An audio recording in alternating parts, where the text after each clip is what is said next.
Los deseaba tanto que los tomé.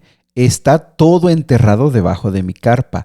La plata la enterré aún más profundo que el resto de las cosas. ¿Te gustaría conocer el destino de Acán, pero sobre todo por qué por su pecado murió toda su familia? Bueno, quédate con nosotros y estudiamos juntos Josué, capítulo 7. Qué gusto saludarte esta mañana. Síguenos en Facebook, Momentos de Esperanza MX, en YouTube y en Spotify, Momentos de Esperanza. Te invito para que nos sigas allí. Si estás en el grupo de WhatsApp, te invito a que vayas a esas páginas, le des like, comentes, compartas y también porque tendremos más contenido en aquellas páginas. Dale, vamos al capítulo de hoy. El capítulo de hoy es muy famoso, muy conocido por el pecado de Acán y cómo su pecado trajo mucho dolor a todo el pueblo, pero también su pecado trajo la muerte de toda su familia. El versículo número 1 comienza con una frase, pero los hijos de Israel, o sin embargo los hijos de Israel. Lo que quiere decir es que en el capítulo de ayer hablamos de la fama de Josué. Cuando derrotan a Jericó, Josué definitivamente queda muy bien parado ante el pueblo. Sin embargo, hoy dice, pero, es decir, hay un problema. Mis amigos, así es el liderazgo. Es bien desafiante. Uno no puede conformarse con las victorias pasadas. Uno tiene que saber que cada día su propio afán. Uno no puede vivir contento porque ayer nos fue bien en ningún aspecto de la vida, ni en los negocios, ni en la familia, ni con un hijo. Bueno, gracias a Dios salí muy bien con el primer hijo, pues yo creo que va a ser igual con el segundo. No siempre es así. Siempre hay un desafío, hay una lucha. ¿Por qué te lo digo? Porque aquí en el versículo número 1 explica así definitivamente que Acán, este hombre robó de algunas cosas que habían sido dedicadas a su destrucción. Eso en Jericó. Este hombre, como tú lo sabes, la indicación en Jericó fue: se destruye todo, solamente algunas cosas de oro, de plata, lo más valioso, va a quedar pero para el templo o para Dios básicamente. Pero este hombre desobedeció. Entonces, ¿cómo pone como antesala eso? Hay una desobediencia, hay un problema, hay una acción. Ahora, ¿por qué pone primero la explicación del problema? Porque del versículo 2 al versículo número 3, Josué, sin consultar a Dios, mandan espías para estudiar una ciudad. La ciudad de Jai, versículo número 2. Ellos van, los espías van y entonces se dan cuenta que esa ciudad es muy pequeña, que esa ciudad no tiene problema para ser conquistada y de hecho llegan a la conclusión que con 2,000 o 3,000 hombres será suficiente. Mis amigos, problema. Josué está en un momento de mucha victoria, está en un momento de mucho éxito. Pero hay un problema que está corriendo en el pueblo. Hay un problema que está dentro del pueblo. El enemigo ya no está afuera, el enemigo está dentro. El error no está afuera, el error está dentro. Lo que quiero decir es, como Josué se dejó llevar por el éxito, no consultó a Dios, no oró, no preguntó. Y él básicamente dijo, bueno, vayan, investiguen. Oh, no hay mucha gente, pues vamos nosotros, van pocos. Todo esto sin consultar a Dios. Entonces el problema se está cocinando, el problema está creciendo. Mis amigos, ¿por qué es importante? Pues porque nosotros también necesitamos comprender esta lección. No podemos vivir de éxitos pasados, no podemos sentirnos confiados del éxito pasado, como lo estamos diciendo, pero sobre todo nosotros necesitamos entender que aunque ayer Dios nos dirigió, no significa que hoy, solo porque ya oramos ayer, hoy vamos a ser bendecidos. Hoy tenemos que buscar a Dios, hoy tenemos que buscar su dirección, hoy tenemos que ir de rodillas porque hoy es otra guerra, hoy es otra lucha, hoy es otro enfrentamiento, hoy es otro tiempo. Y mis amigos, creo que muchos de nosotros fallamos en esto. Nos queremos quedar con el pasado o con la bendición del pasado sin entender que cada día tenemos que buscar a Dios, buscar dirección y buscar cada día qué es lo que Dios me va a decir, qué tengo que hacer. Bueno, versículo número 4 en adelante, versículo número 4 al 6, los israelitas van, son derrotados, es más, mataron a 36 en la retirada, una Un pueblo pequeñito, una ciudad pequeñita, destruye a este ejército, mata a varios y mis amigos, ya el problema ahora está terminado. Ellos no perdieron por estrategia militar, ellos no perdieron porque fueran pocos, ellos no perdieron porque fueran miedosos, cobardes, no, ellos perdieron porque se confiaron del pasado y porque el liderazgo, la cúpula, principalmente, no consultan a Dios. Si hubieran ido a Dios, Dios les hubiera dicho, aquí hay un pecado, y antes de ir a pelear, hubieran resuelto el problema del pecado.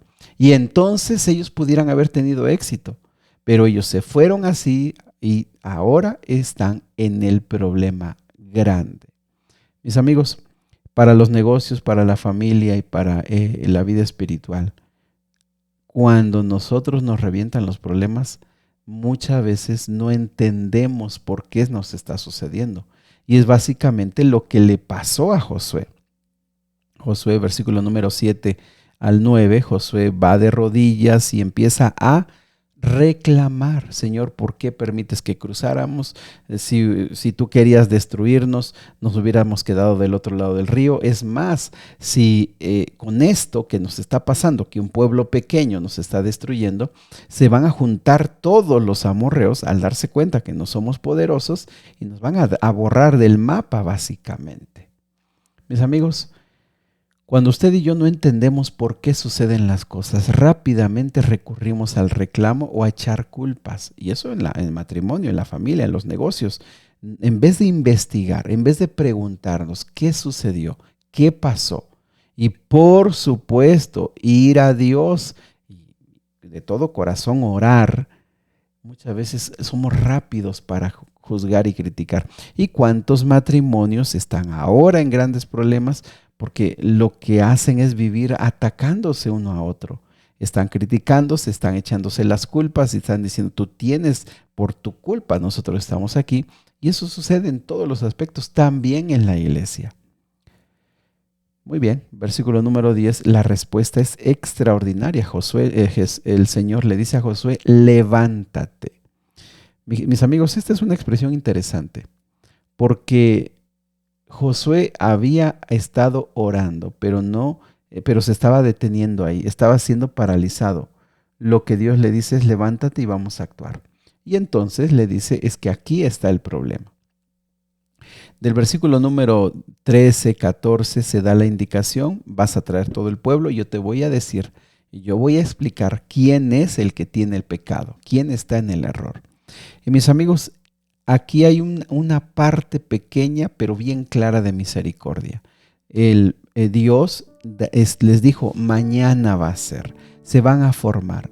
Y todo ese proceso es para llamar a la misericordia, para llamar a dar un tiempo de gracia, para que los responsables se puedan arrepentir.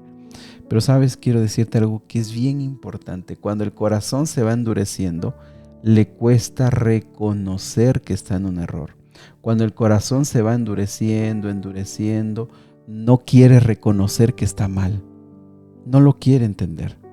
Es por eso, mis amigos, que si tú tienes un familiar que está lejos de Dios, tienes un cónyuge, tienes en la iglesia, algún hermano de la iglesia que ha enfriado su vida espiritual, está lejos de Dios, cuesta trabajar con él porque no va a admitir sus errores, aunque sabemos que los ha cometido.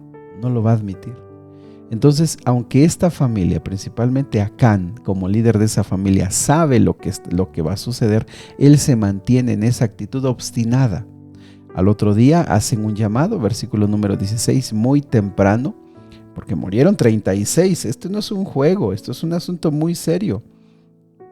Entonces, del versículo 16 en adelante van llamando por tribu, van llamando por clan, van llamando por familia, hasta que finalmente el versículo número 19 se dice que Dios señaló que era Acán el hombre que había cometido este error.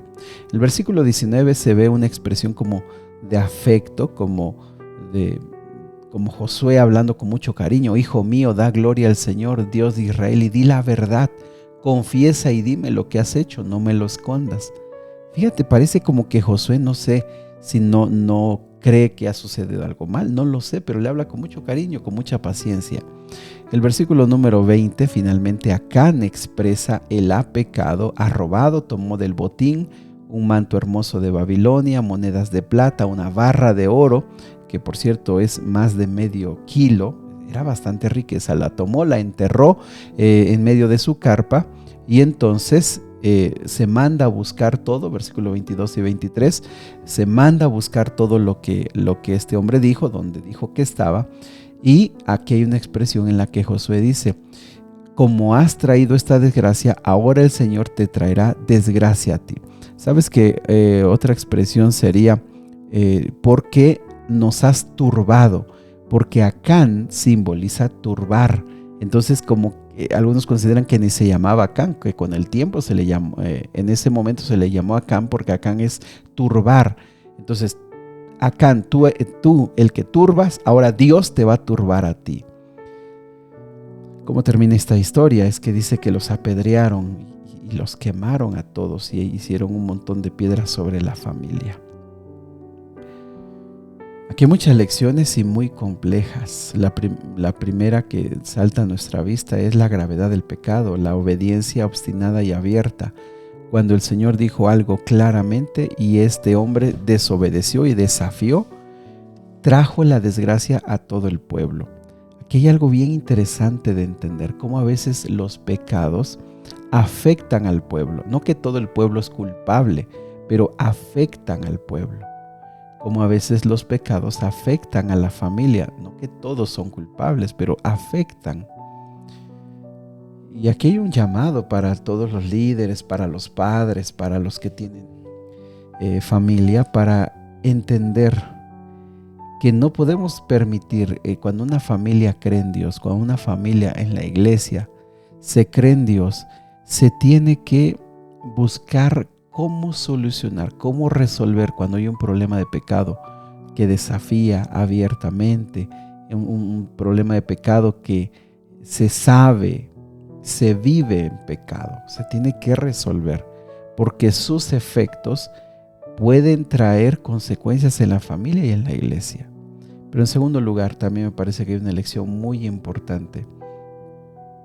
Dios permite que las consecuencias abarquen más allá de las personas involucradas. Y eso nosotros lo vemos. Hay veces, lo hemos visto claramente, cómo el pecado afecta más allá de lo que uno quiere. Afecta a toda la familia, afecta a toda la iglesia. Y el Señor está muy atento para que no permitamos que eso suceda. ¿Es esto una cacería de brujas, como dice el refrán? ¿Es esto un capítulo que nos llama a andar investigando quién está en pecado y exhibirlo? ¿O no será más bien es un llamado para que estemos todos los días en constante oración, en poner ante Dios nuestros planes? Y de tal manera que si algo está sucediendo, Dios nos muestre dónde, quién está fallando, para ayudarle, porque aquí había misericordia.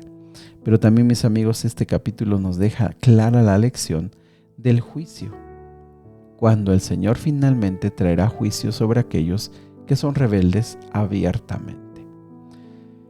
¿Con cuál lección te quedas? ¿Cuál es la lección que te parece más importante para tu vida? Querido Padre Celestial, nos damos cuenta que hay muchas derrotas que no tienen que ver con las estrategias, con la fuerza, con el ánimo. Muchas derrotas vienen por el pecado que hay en nosotros.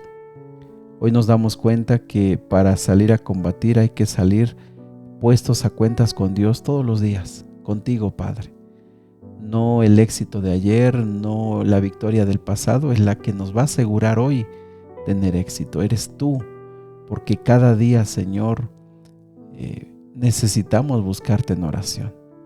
Ayúdanos a estudiar cada vez más esta historia. Me parece, Señor, que tú hablas a nuestro corazón. Ayúdanos a entender la profundidad de las lecciones que aquí estamos estudiando.